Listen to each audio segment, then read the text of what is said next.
ప్రభుత్వాన్ని ప్రశ్నించాము. ఎందుకంటే కూటమి ప్రభుత్వం అధికారంలోకి వచ్చాక ఈ 15 నెలల్లో మహిళలు ఇబ్బంది పడుతూ ఉన్నారు, రైతులు ఇబ్బంది పడుతూ ఉన్నారు, నిరుద్యోగులు ఇబ్బంది పడుతూ ఉన్నారు, ఉద్యోగులు ఇబ్బంది పడుతూ ఉన్నారు.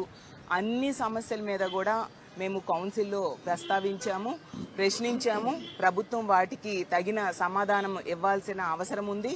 అలాగే ముఖ్యంగా తీసుకుంటే స్టీల్ ప్లాంట్ సమస్య అవ్వచ్చు, అలాగే మెడికల్ కాలేజీల ప్రైవేటీకరణ సమస్య అవ్వచ్చు, అలాగే తీసుకుంటే సూపర్ 6 విషయం అవ్వచ్చు, అలాగే ఉద్యోగుల సమస్యల గురించి ప్రతి ఒక్కటి కూడా ప్రభుత్వాన్ని కౌన్సిల్లో మేము ప్రస్తావించాము.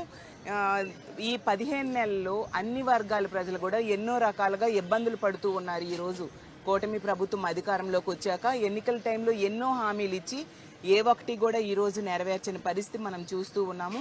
ఈరోజు తీసుకుంటే ఉద్యోగాలు వీళ్ళు అధికారంలోకి వచ్చాక 2,60,000 మంది వాలంటీర్ ఉద్యోగాలు తీసేయడం జరిగింది. అలాగే రేషన్ వెహికల్స్లో పనిచేసే 20,000 మందికి ఉద్యోగాలు తీసేయడం జరిగింది.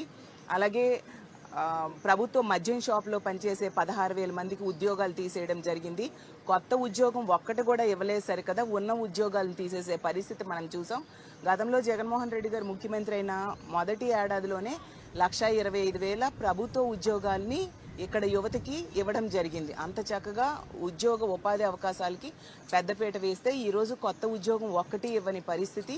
ఈరోజు అన్ని రైతులు ఈరోజు తీసుకుంటే మామిడి రైతులు అవ్వచ్చు, అలాగే మిర్చి, టొమాటో, అలాగే చీని అన్ని రైతులు కూడా ఈరోజు మద్దతు ధర లేక రోడ్డెక్కిన పరిస్థితి మనం చూస్తూ ఉన్నాము. కనీసం యూరియా బస్తా కూడా దొరక్క ఈరోజు క్యూలు కట్టి నిలబడే పరిస్థితి రైతులకి, అలాంటి దుస్థితి కూటమి ప్రభుత్వం అధికారంలోకి వచ్చింది. అలాగే